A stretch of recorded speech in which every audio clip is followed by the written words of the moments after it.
My name is Julie Gonzales. My family goes back here in Colorado for generations, and I've lived here in Denver since right after I finished school.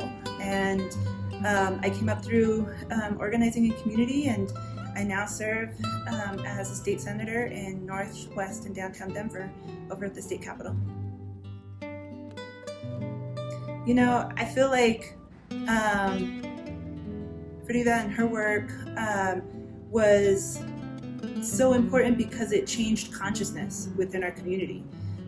She, through her art, was able to communicate ideas that were often not even regarded as important or regarded as real, and that was actually that idea of self-introspection and self-analysis. And that is so powerful because so often I feel like a lot of the art world was more focused on these ideas of just, you know, supporting beauty for beauty's sake, right? And not actually doing the introspective work, which I think is inherently political, right? But then also, like, the more that I see, the more that I learn about her and her life and the way that she really defined that idea of mi existir es resistir, you know, that her existence was political, you know, for her as somebody who connected to her indigenous roots, as someone who connected to a leftist political vision, as someone who connected to the idea of radical political vision, right? That was just seeing her live that through her art is just really tremendously inspiring for me as like someone who like often finds myself also trying to like navigate how do we do this work, how do we, you know, define our existence as a Latino community, as folks who often are cut out from decision-making processes. How do we navigate those worlds in order to achieve what justice looks like?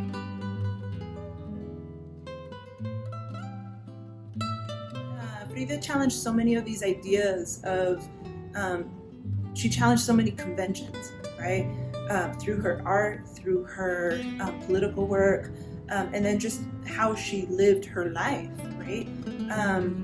You know, people will talk about like, well, why did she even marry Diego Rivera in the first place? And it's like, well, how do you build connections with folks across, through art, through your political work, and then through like different ways of just living your life, you know? And I think it's important to remember that because we're in this moment of a pandemic where everything, we're getting challenged on literally everything of how we live, about how we operate, about how we build community, about how we take care of one another and ourselves, you know? And I think particularly in this moment, like we should be thinking about like, what are those lessons that we can learn, you know? Is it finding ways to connect back to our culture, and connect back to our roots, and connect back to our ideas of what self-care looks like and what care for our community actually looks like, right? Like, I feel like she was, in her way, challenging a ton of like really big political systems. She was really challenging. She was really challenging capitalism. She was really challenging some of these really big ideas in her own way.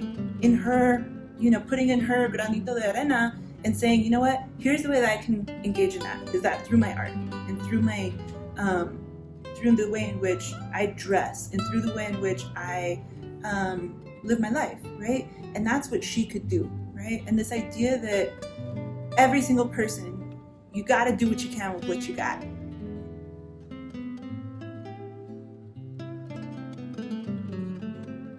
There are so many divides that we need to bridge, whether that is within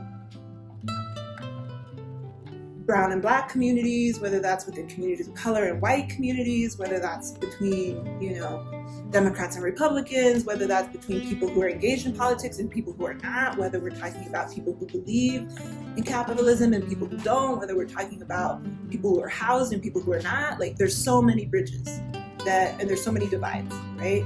And this idea that you have to be strong and like on all the time, part of what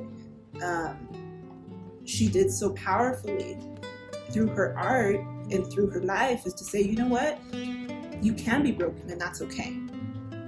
And that doesn't mean that you don't have a voice and that your thoughts and ideas and your art doesn't matter. Like, that's actually what I think makes her her life and her art so powerful, is the idea that it still connects, even though she is talking about subjects that are very, very difficult to acknowledge.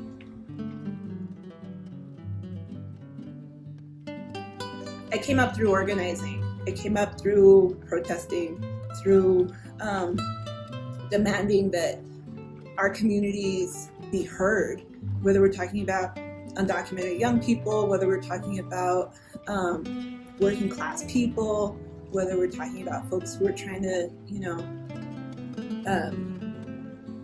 afford to live in the communities that they love, that they work in, that they grew up in. You know what I'm saying? And like, so often those decision-making processes have excluded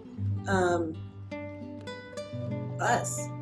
And so I came up, I spent more time protesting outside the Capitol than I spent inside of it. You know what I mean? And right now I'm the only Latina in the state Senate. And there's days in which that's beautiful, and there's other days in which that sucks, where it's hard. I won't be in this state's history, I'm only the 7th that we've ever had. And that sucks. It's gonna change. We're gonna bring in another Latina to the state Senate this coming year. And so I don't like being the only, so I'm gonna work like hell to make sure I'm not the last, There's an idea that I really align with, that is this idea of nothing for us without us.